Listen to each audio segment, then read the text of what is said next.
بسم اللہ الرحمن الرحیم۔ اپنا اسلامک اسٹوڈیو کے معزز ناظرین خوش آمدید۔ ناظرین، بنی اسرائیل کا ایک قصاب اپنے پڑوسی کی کنیز پر عاشق ہو گیا۔ اتفاق سے ایک دن کنیز کو اس کے مالک نے دوسرے گاؤں کسی کام سے بھیجا۔ قصاب کو موقع مل گیا اور وہ بھی اس کنیز کے پیچھے ہو لیا۔ جب وہ جنگل سے گزری تو اچانک قصاب نے سامنے آ کر اسے پکڑ لیا اور اسے گناہ پر آمادہ کرنے لگا۔ جب اس کنیز نے دیکھا کہ اس قصاب کی نیت خراب ہے تو اس نے کہا، اے نوجوان، تو اس گناہ میں نہ پڑ۔ حقیقت یہ ہے کہ جتنا تو مجھ سے محبت کرتا ہے اس سے کہیں زیادہ میں تیری محبت میں گرفتار ہوں، لیکن مجھے اپنے مالک حقیقی عز و جل کا خوف اس گناہ کے ارتکاب سے روک رہا ہے۔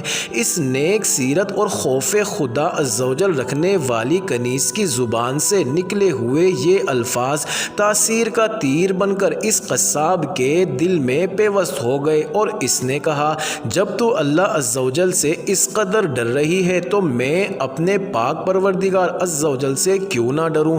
میں بھی تو اسی مالک کا بندہ ہوں۔ جا، تو بے خوف ہو کر چلی جا۔ اتنا کہنے کے بعد اس قصاب نے اپنے گناہوں سے سچی توبہ کی اور واپس پلٹ گیا۔ راستے میں اسے شدید پیاس محسوس ہوئی، لیکن اس ویران جنگل میں کہیں پانی کا دور دور تک کوئی نام و نشان نہ تھا۔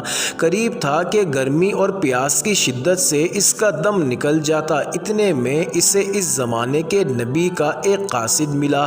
جب اس نے قصاب کی یہ حالت دیکھی تو پوچھا، تجھے کیا پریشانی ہے؟ قصاب نے کہا، مجھے سخت پیاس لگی ہے۔ یہ سن کر قاصد نے کہا، آؤ ہم دونوں مل کر دعا کرتے ہیں کہ اللہ عز و جل ہم پر اپنی رحمت کے بادل بھیجے اور ہمیں سیراب کرے یہاں تک کہ ہم اپنی بستی میں داخل ہو جائیں۔ قصاب نے جب یہ سنا تو کہنے لگا، میرے پاس تو کوئی ایسا نیک عمل نہیں جس کا وسیلہ دے کر دعا کروں۔ آپ نیک شخص ہیں، آپ ہی دعا فرمائیں۔ اس قاصد نے کہا، ٹھیک ہے، میں دعا کرتا ہوں، تم آمین کہنا۔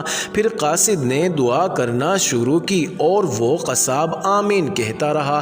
تھوڑی ہی دیر میں بادل کے ایک ٹکڑے نے ان دونوں کو ڈھانپ لیا اور وہ بادل کا ٹکڑا ان پر سایہ فگن ہو کر ان کے ساتھ ساتھ چلتا رہا۔ جب وہ دونوں بستی میں پہنچے تو قصاب اپنے گھر کی جانب روانہ ہوا اور وہ قاصد اپنی منزل کی طرف جانے لگا۔ بادل بھی قصاب کے ساتھ ساتھ رہا۔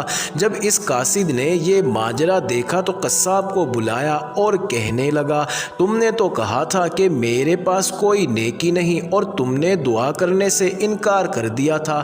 پھر میں نے دعا کی اور تم آمین کہتے رہے، لیکن اب حال یہ ہے کہ بادل تمہارے ساتھ ہو لیا ہے اور تمہارے سر پر سایہ فگن ہے۔ سچ سچ بتاؤ، تم نے ایسی کون سی عظیم نیکی کی ہے جس کی وجہ سے تم پر یہ خاص کرم ہوا ہے؟ یہ سن کر قصاب نے اپنا سارا واقعہ سنایا۔ اس پر اس قاصد نے کہا، اللہ عز و جل کی بارگاہ میں گناہوں سے توبہ کرنے والوں کو جو مقام و مرتبہ ہے وہ دوسرے لوگوں کا نہیں۔